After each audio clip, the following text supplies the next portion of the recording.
As a child, I loved the Power Rangers.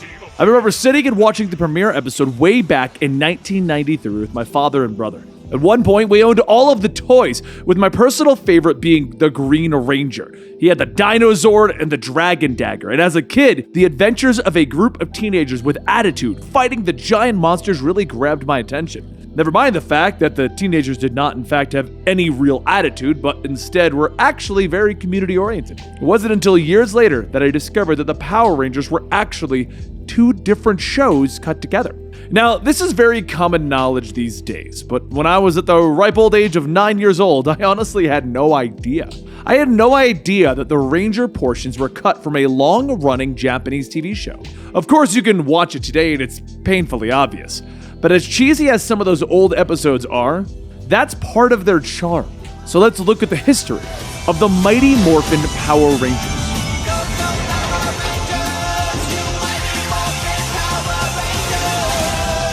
Now, as the story goes, Israeli-American Haim Saban was in Japan on business in the 1985-1986 timeframe. Saban was an investor and a producer of media, and having started the Saban Entertainment Group in 1988, he happened upon an episode of Chodenshi Bioman, which was the 8th installment of the long-running Super Sentai series. And I'm going to apologize now because I'm probably going to mispronounce a lot of the Super Sentai titles. Now, what is Super Sentai, you're probably asking, because since you're butchering the names of them, I don't even know what you're talking about, Benny, and I'm glad you asked this question. Super Sentai is a series that was a Japanese superhero show that had been created and produced by Bandai and the Toei Company in Japan. The premise of the series is pretty much the same as Power Rangers. A group of people are given the ability to transform into super-powered warriors and must defend the Earth from a group of evil aliens. They generally do this with martial arts, superpowers, and some really big robots. Saban learned that the series was incredibly popular, and so he decided that they should try to bring Super Sentai over to the rest of the Western audiences. But rather than just dubbing the series, it was decided that they would use the existing Japanese footage and edit it together with new footage of American actors, which would make it an easier sell to your average Saturday morning children's show. Now, the original pilot that would become the Power Rangers was actually created in 1986, and it was titled The Biomen. 5 years had passed, and no company seemed to think that the series should become popular in America. It was finally picked up by Fox Kids, and the series was shot using the 16th installment of the Super Sentai series. Now, everyone knows that the Power Rangers have been running in some form or another since 1996. Much like Super Sentai itself, there have been about 20 different versions of the Power Rangers. This being because they continue to use the footage from the different Super Sentai series. What we know as the Mighty Morphin Power Rangers, the very first here in America, lasted for 3 seasons. Now, the original team consisting of Billy, Kimberly, Zach, Trini, and Jason were actors who were cast for their acting abilities as well as their physical abilities. All of the actors had some form of martial arts or gymnastics background, and the reason for this was simple. While the scenes where the Power Rangers would arrive were cut from the Super Sentai show, the teens would often try to fight briefly without the aid of their powers. This usually didn't last long, as the putties would usually overthrow them, but Saban wanted it to seem like the teens could at least hold their own somewhat. The Power Rangers ran from August 28, 1993 until February 17, 1996. In that time, the team fought Rita Repulsa, Lord Zed, and Tommy Oliver, who would in fact become one of the coolest Rangers and a personal favorite of pretty much everyone in existence. Now, of course, not all went well on the set of the Power Rangers, but none of this was known to the kids who just wanted to see the team fight monsters. And it was only years later, when those kids grew up, that the history from behind the scenes would come out. It turns out that even though the show was incredibly popular, the main actors were barely paid enough to live. In 2014, Austin St. John, who was Jason aka the Red Ranger, confirmed that the actors weren't even paid minimum wage for their work on the first season. In the second season, Jason, Zach, and Trini all left their home of Angel Grove for the World Peace Conference. 3 teenagers. World peace. In the 90s. Yeah, sure.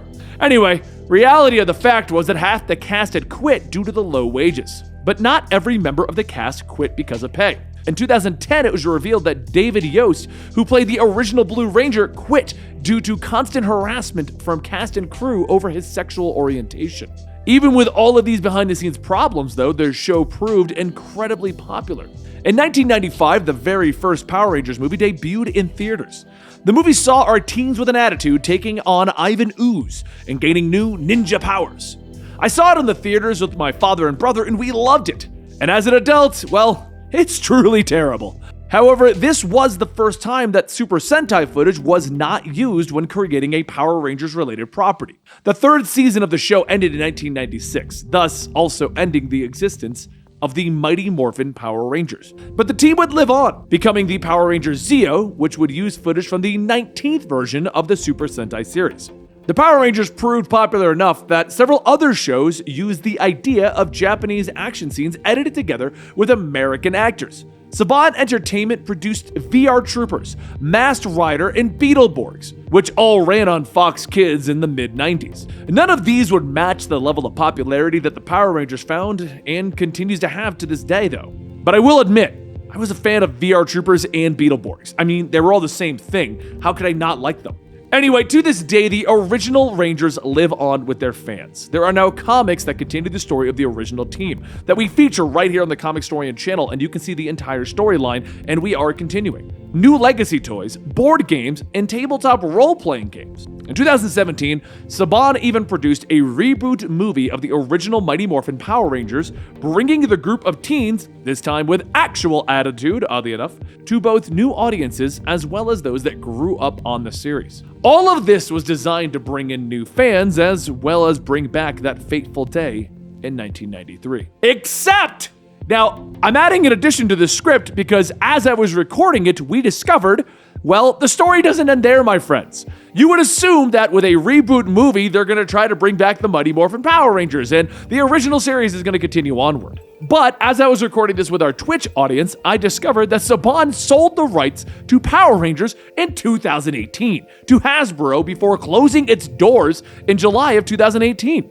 Recent interviews with the 2017 Power Rangers cast have also revealed that there is another Power Rangers movie in the works, but it features none of the 2017 cast. Therefore, it appears that we are getting another reboot in the Hasbro version of the Power Rangers.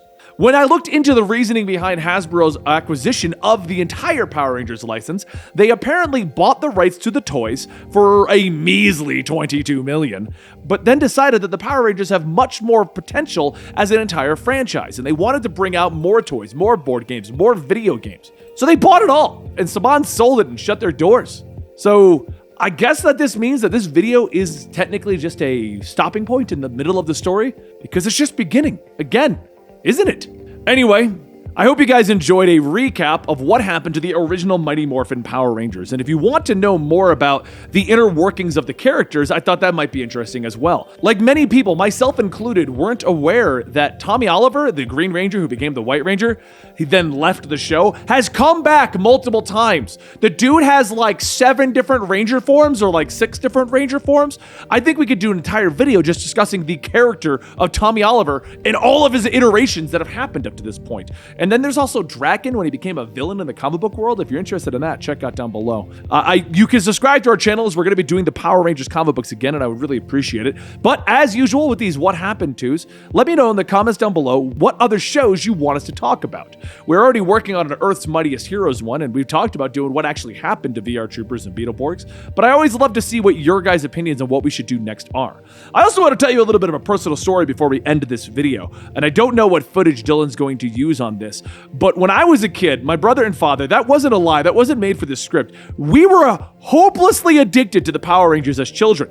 I remember one of our Christmases, my parents scrounged all of their money together to get every single Power Ranger Zord, including that weird Brontosaurus, I think it's like Titania or something like that you could put the Megazord into and ride it around it, and only showed up in like 2 episodes of the show, but we had like the Megazord's battle tank. It was an awesome toy to have as a kid. I also remember getting the Dragon Dagger, and I tied it around my waist with a rope, and I would go play with my friends, but I'd have the Dragon Dagger. And whenever I thought it'd be cool, I'd pull out the dagger and press the button, and call my pretend Dragon Zord.